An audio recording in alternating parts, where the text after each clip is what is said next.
कहत रहल ए अय्या का बौरा गइलू नहीं ए अय्या का पगला गइलू हो।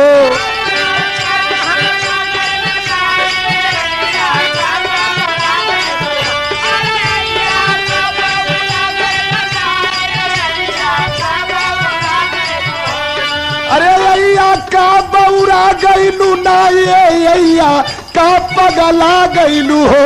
हम तो खुद रहिला बौरहिया, हम तो खुद रहिला बौरहिया ये अय्या का पगला गइलू हो।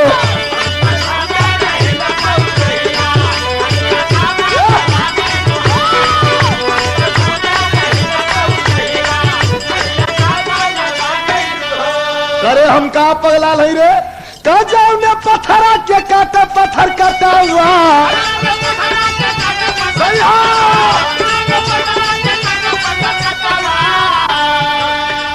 जब में पत्थरा के काटे पत्थर काटावा सीला लोढ़ा बनवले हो। अरे सीला लोढ़ा बनवले हो आ वही पत्थर का बनला महादेव बाबा, आ वही पत्थर का बनला महादेव बाबा। भंगिया कैसे कटी गई हो।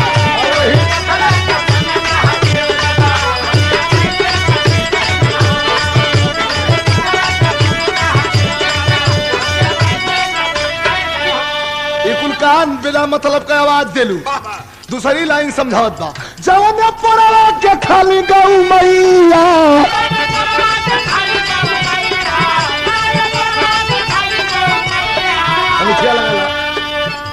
कि जवन पड़वा के खाली गौ मैया। अरे जवन पड़वा के खाली गौ मैया दुधावा सबके पियावली हो। आ दुधावा सबके पियावली हो। आ वही पोरावा का बनल गणेश बाबा, वही पोरावा का बनल गणेश बाबा। दुधावा कैसे का पी गई ले।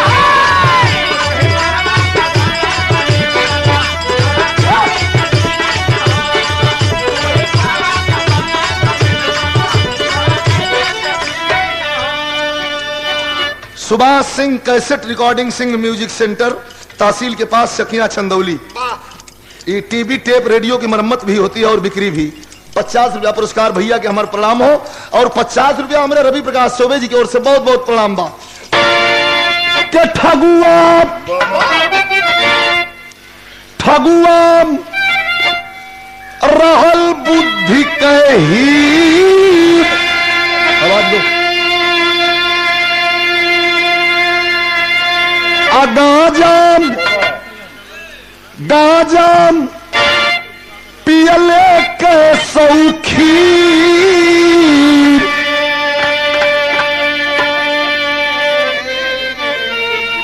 19 बरस उमरिया 19 बरस उमरिया पढ़ता कक्षा 4।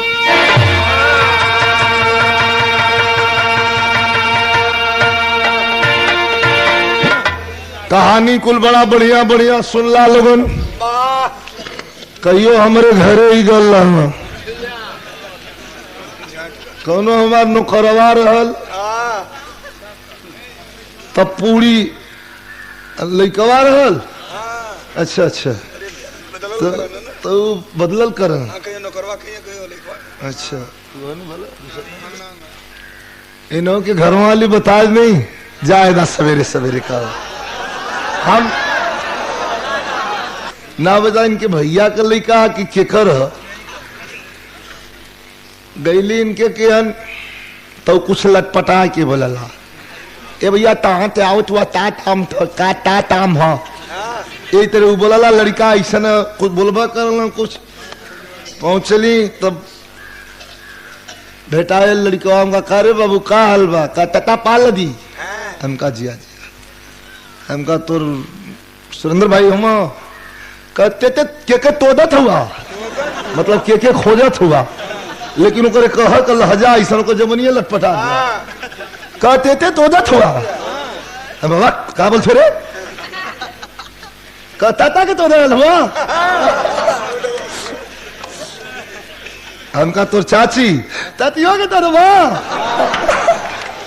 अब हमार जीव बड़ा हम गमछाए मुंह में लगा लेते। हमका यार ही तो बड़ा पटांग बोलो था क्यों सुने ना यार। हम कह रहे तू चुप रहो कह नहीं कि सही बतावा कि ताता के चौदह तवा कि ताती के चौदह। हमको चुप हम क्या हूं के ना है बाजी इलाज में पर कि तब आवा लिया के गए हीरा भाई हम बगलिया में कवि जी उन्हीं के घरे ही बैठल रहना कताता बना हो हीरा भाई कहना हाँ रे क्या बैठल हुआ आगे आगे पजरे खड़ा भल तो कहता हो तू आके यहाँ तब्बत है बैठल आई विजय तथा तो के टहा टहा तो डालो ठिकन्नर को तत्ती को तो डालो वहेरी तत्ती को तो डालो तोदा हीरा भाई के घरे तोदा चली तो के लड़का हुआ लटपटा जला जबान है छोड़ा कुल बात फिर आगे मत कहानी खिस्सा कहले ऐसा तो हम कहत रही रात भर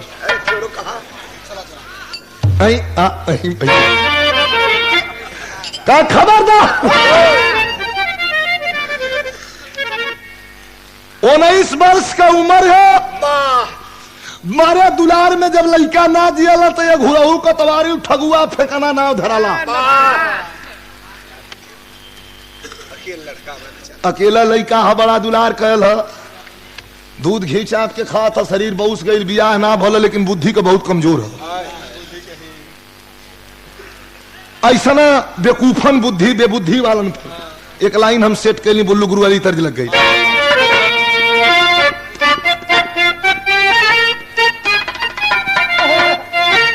बुल्लू गुरु का हुआ कि चदवार गुई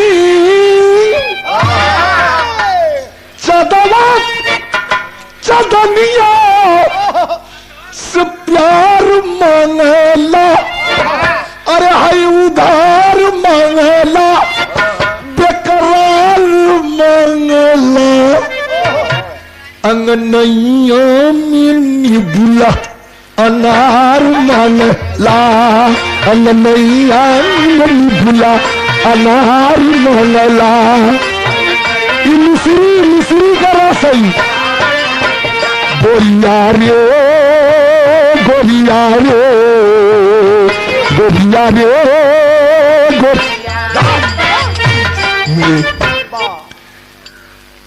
बुद्धि वालन पर लिखल गई कि केतनो कुतियन क्या गहना पहनाई जाई ना खूब सजाई जाई ना खूब बनाई जाई ना तले के गढ़ही में बुजरी पराई जाई ना लेके गढ़ही में गहना पराई जाई ना लेके गढ़ही में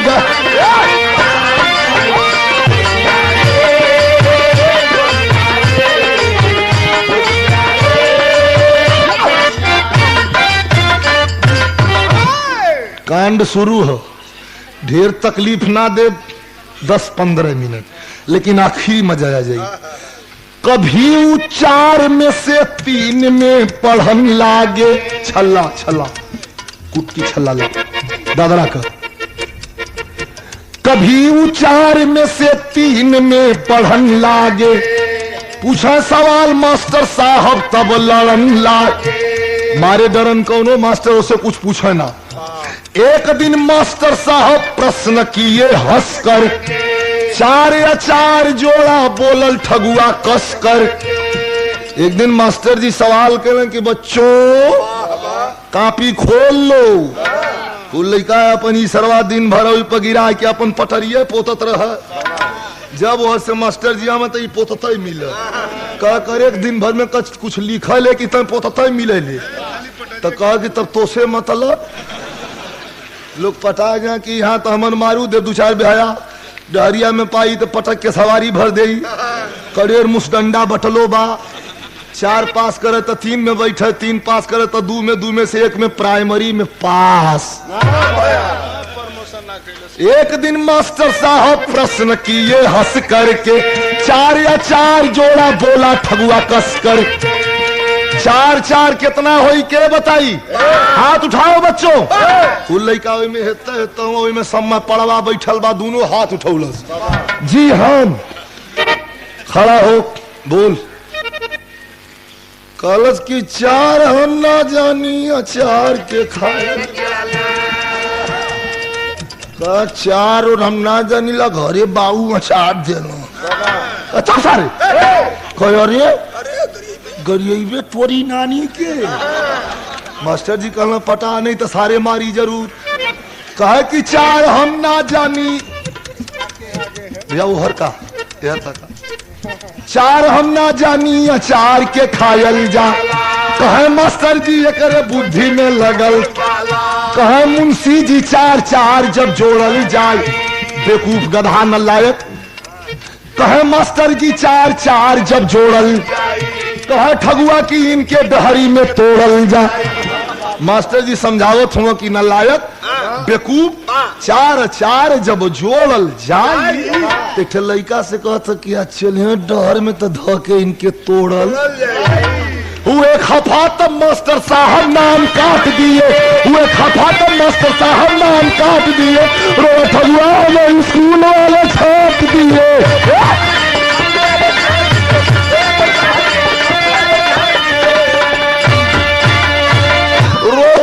रोलस कह रे बड़ा तू दुख में बड़ा हो काहे रोत हुआ हो बेवरी जोर से। अरे भैया बतावा बाबू का बताई रे? नहीं बतावा लाल बतावा का कहीं नौआ कट गल। बाबू कहना क बेर भयल कटत कई 19 बेर। कहे भाई हमार करेजा पत्थर का होगल बात तुम्हारे हाथ जोड़ से तो ही हमार बाबू रे अपन नाम कटवाला मत पड़ा। कहे एक बार उरी लिखाई देते भाई। 1 2 मास्टर बचल हो इन्होंने के मार ले बस कटवा। कहते सारे पढ़े जाले कि मास्टर इनके कूटे जाले। तो ना लिखाई तोर बियाह हुई छटक के खराब हो। बियाह के नाम पर उंगली फोड़ दलस। काहे जानत हुआ डहरिया में जाए तो तत्काल लइकवन से पूछा करे भाई करे बियाह होला त का होला? तेहतत लइका कह कि चुप है बियाह होला तो मेहरारू आवेले। तो कहता अब मेहरारू आवेले त का होला? क चुप है एठोरा न कह मेहरारू आवेले त काटले। कहता तो न हमार बियाह होई न मेहरारू आई आ न हमके ये अपन गणित सेट कैले हो। ओकरे उतना ओकर ट्रांसफार्मर काम करत है। जल्ला बाबू कहला जब बियाह करना लगा पटरी पटक के फाड़ दलस लम्बे खराब है। कह तो हाथ जोड़ थे नाम मत लिखाओ बाकी हम फांसी पर मत चढ़ाओ। बाबू कहला सुना बेटा बंश बरखा कैसे चली? कहे बरखा असार में न होई के फगुनवा में करवैबे। बाबू कहीं सरवा जम का दिया देखले है कहा कोनो बतिया न समझा था। सुने बाबू समझाओ तुम विराह में तर्ज लगे बड़ी हचक के समझ चली। अरे गवने की रात दुखदाई रे। अरे गवने की रात हमारी माई हो। अरे पिया ही लहू ना केला गवने की रात दुखदाई रे। अरे पिया ही लहू ना देला।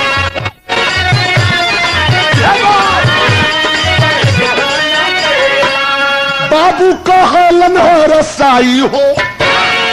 अरे बाबू का हालन हो रसाई हो। आओ ठगुआ के साधु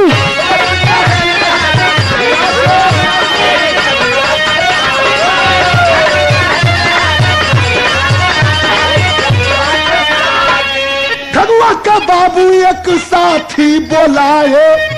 एक थे बिरादर चढ़ौता बताए। ना देहात में कहा जाला कि फलनवा पे भैया बिरादर चढ़ौता बियाह हो जा। आई सरवा दलनिये में से सुनत रह कनका चढ़ावे कहत हूँ।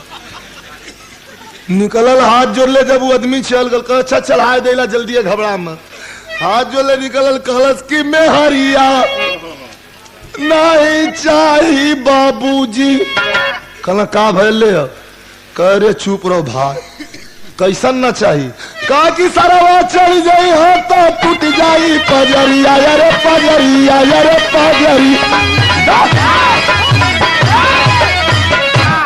किसी तरह तैयार भयल तब से हरा याद सुहाला हो, या बैठ के डोली में ब्याहन ससुरार में ठगुआ जाला हो। खेल के गोजी के बरियाई लाठी के जोरे से हो डोली में के पहिरा के बैठा दे। गांजा का आदि हो, गांजा पौले ना हो, रास्ते में रोक के डोली बुढ़वा कहार जब रगड़े लगल मुड़ी निकल करे गांजा तारे बुढ़वा कहार कहे चुप सारी अपने बाबू से मंगले गांजा। कोरी बाबू को नाम लेबे पियबे कि ना? बुढ़वा कहे ना। मन निकल के तान के चीलम छोड़ के धलस, तान के बुढ़वा के दू बेर पड़क दिला, तीन कहार चले भाग। दोब के बाद यहाँ पकड़त हो का भल रे भैया सरवा पटकत है जान ले ले। बिहार जाता कि हमन के जौन बात बिहार जाता कि हमन के बलि चढ़ावा जाता सारा।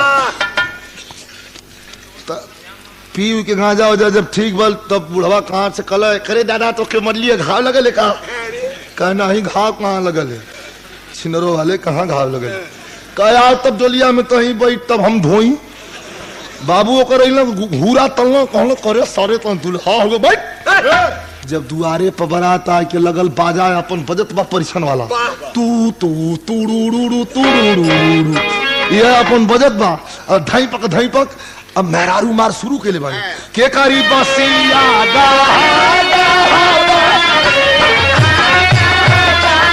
अरे कवन दुलरू बियाहन छुटी गई ना खोई छा टकी गई ना लेड़ूया छटकी गई ना ले अरे खू हंसना दम। गीतियों में घरी कंपोजिशन चलत है। गोरखपुर में हमारे बिरहा रहल कुल में हरारू मार अपने मन गावत बने जौन अल्ताफ राजा गौले रहल ओके सो उकुल अपने दिमाग से कंपोज कैले रहल। अल्ताफ राजा गौले कि तुम तो ठहरे परदेसी साथ क्या निभाओगे। मेहरारू कुल जई शुरू कर अरे तुम तो ठहरे परदेसी साथ क्या तुम तो ठहरे परदेसी और साथ क्या निभाओगे। और सुबह वाली गाड़ी से तो चले जाओगे। मेहरारू गीत शुरू कैले यही में भड़क के दुई बेर मऊर और गिरा ले। अरे ककावा का भले दवर रे गीत लग गई ई बसंत के मौसम का गीत हो बेलवैया कहा ले। अरे तोरा नैना कटार गड़ी गड़ी जाला हिया में। अरे तोरा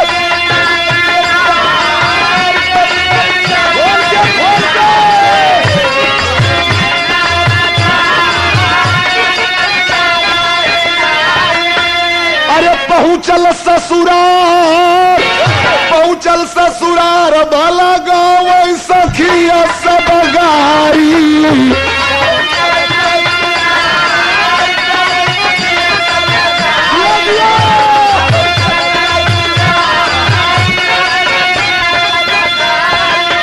मेहरारू गीत गारी शुरू कर ले दोनों ओर से लाठी लगा के वही डोली में दो बल है केरो से कूद के भागे ना तौले वही में मेहरुआ कुल परिचय आवे नहीं तो दही गुड़ लगावे नहीं कौनो कौनो जौन हक पद लगाला यहाँ लगे है।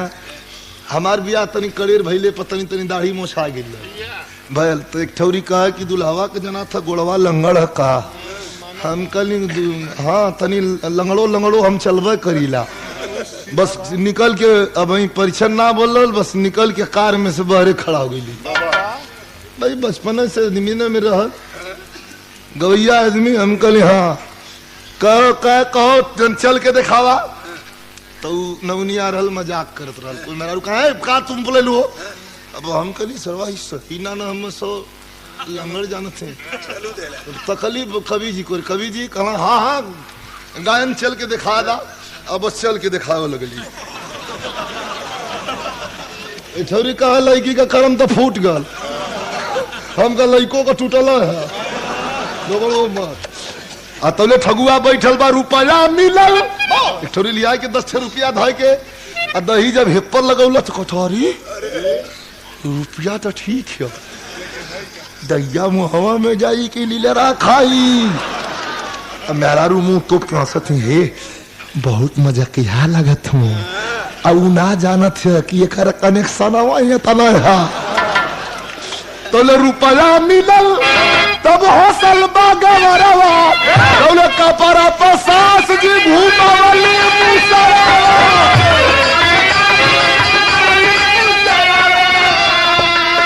कहे खिया निसार सास जी जब लेके मूसर आ ऊपर जब एक बेर परिछली है तो कहता हाँ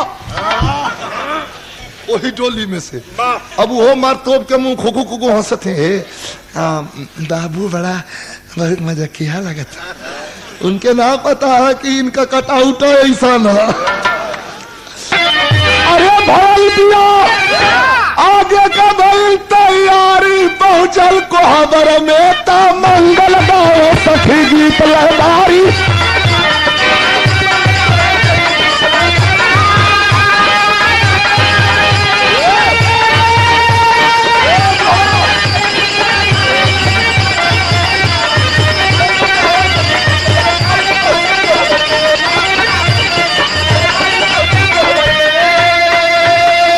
तो जेकर बियाह भले ते जानत होई तो ससुराल में मेहरारू बड़ा मजाक करेली एक ठौरी लिया के लोढ़ा रख देलस आगे कल आई तुहार पुरखा पुरनिया हुआ इनका गोड़ पड़ा जौन चलाक दुल्हा होला तवन लाते से टारलन आगे चल जालन जौन मूर्धनी ख होला उठा के 5 बेर गोड़ पर तब वही पे मेहरारू हंसै नहीं ठगुआ के आगे यह समस्या आ गई तब लोढ़ा रखला से एक सखी कहा कि पांव पूजा हर सही है हो आ ठगुआ धैरस पाकिट में ई हमारे घरे पूजई है हो और अगर न पूजा होई इनका तो चटनी रोज पिसई है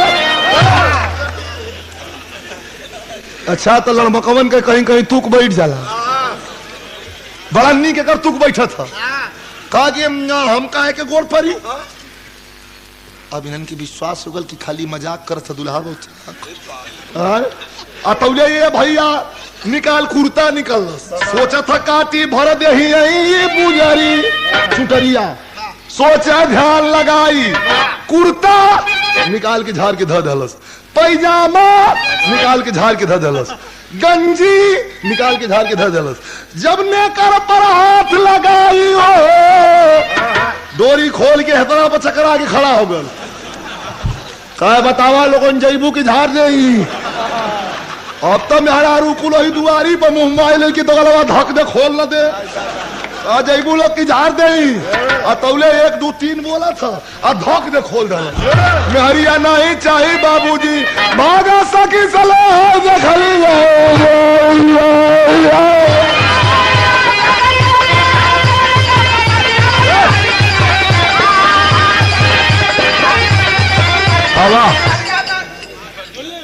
चले भाग तनी सर बस 2 मिनट आऊ भयल का यार सास सरजली उल्टा कुर्ता उल्टा पैजामा पहन के तैयार हवा लोग तैयार है तौला सास सरहज समा झावट ठगुआ के काकी गरू बन के रहाई तो हुआ ससुरार बोला मत हो कहा बेटवा यहाँ गढ़ू बन के रह ससुरार हाँ गढ़ू बन के तो पहले ना बतावे के चाहिए तो गढ़ू कैसे होता तब न उठा लाल छोटा की हुआ मरे वजन से ठगुआ का हिलत में कपार बाहरे खबर गई कि लड़का घर में बड़ा बवाल कैले बा कपड़ा पड़ा फेंक दलस आधा बरत यहाँ भागे कपड़ा फेंक दलस तो मराए के पारी है चला भैया कुछ हित ना मचल हुआ वो करेजा पर हाथ देके मचल हो कि 4 गोजी खाए के यही से कहने जो कि सारे के संगे क्योंकि भेजा तो लोगों ने अकेले छोड़ दलाओ के बाबू आके दुआरी पर समझी हो खोखत बेटा हमरे इज्जत का सवाल है, कपार पर कुछ ले ले होया तो के पटकदा आ मुड़ी लटका के रहल जला इस ससुरार सुनत है बाबू का कहत पटका कहत कुल मेहरारू बगल में खड़ी है तो खड़ी ले ले है का कहत आ तो पड़ दे छोड़ दला 3 जाने का गोड़ पर गिरा वो खरी का अरे माई दो गलवा ई बियाह करायाल है कि इधर कत्ल करायाल है वो 3 जाने का बैंडेज पट्टी बैंडेज होता बाबू को बात जब सुनल कि मुड़ी लटका के रह के बाबू की इज्जत बढ़ जाई तो बाबूजी का अपने जब सुनत बाबा चली अरे सिरवा झुका के चला इतना तो मुड़ी लटका के चला लगल इतना तौले निकलल वो सारा में से रहल एक ठुनिया वही में लड़ा के झालस का पारा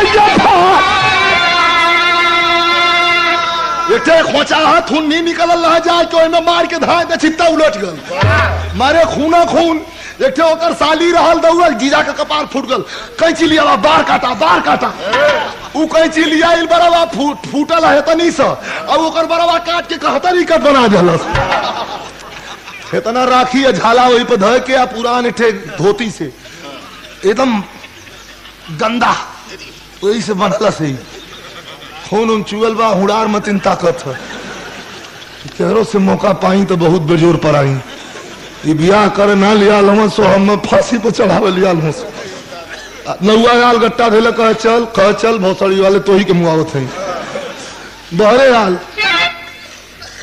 तब दुल्हनिया बैठल बा बैल बापी दाई बैठल डोली में दुल्हिया वही डोलिया में बैठे खातिर ठगुआ कैला मार बुढ़वा कहार से पूछला कहे कैसन पर्दा लगावल रे ए में हम बैठ बुढ़वा कहार लम्बे हट गल अरे पूछ भैया बात में तमाचा छोड़ा था सारे अरे पूछ रे तो लोग लइकवा जन सिखौले रह कि दुल्हिया आई तो काटी का सरऊ में दुल्हिया काटी अरे ठीक कहले भाई अब ये खतरा होत हो यार धीरे धीरे आ गई सोहाग वाली रतिया अकेले भाऊ जारी हो के घर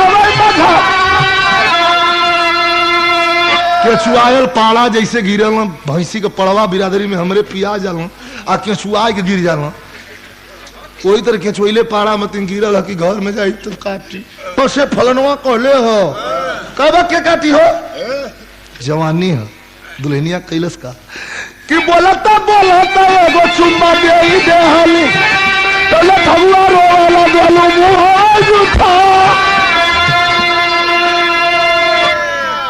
बोलत दुल्हनिया इठे चुम्मा देला जोर से ओ इधर अरे बाबू मारो चल अच्छा अब ना बोलो जब एक और सुतल एक और दुल्हनिया सोचल कि था लगावल जरूरी जब 4 बजल फोरहरिया में तो दुल्हनिया करत कहा तनको देह छुआ तो फर्द झाड़ दे तनको हरा लपटल है तोले बोला दुल्हनिया कैलस का की छतिया पर हाथ से कटान पर टंगरिया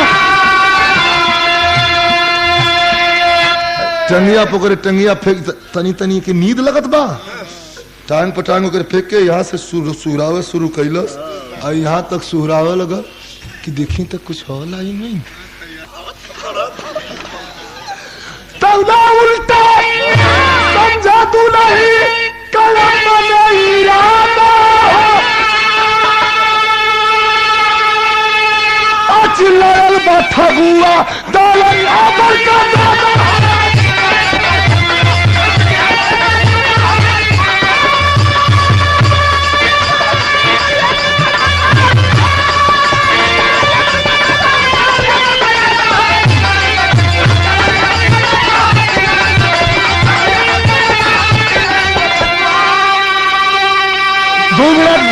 दो लाइन कहे कि हमारा क्या चाहिए नहीं ऐसन में हरारू जना लेवे के खातिर भइल बा उतारू जहां सवाल के वही जा पहुंचाना अरे बाप रे बाप तब बाबू बोलवाए अइला ठगुआ तैयार हो समझावे बुझावे तो हो सतमा ठट्ठा पार हो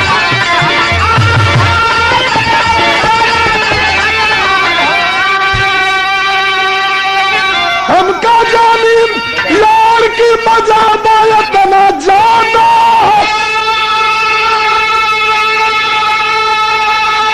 अचियार बठगुआ डालैया बड़का दादा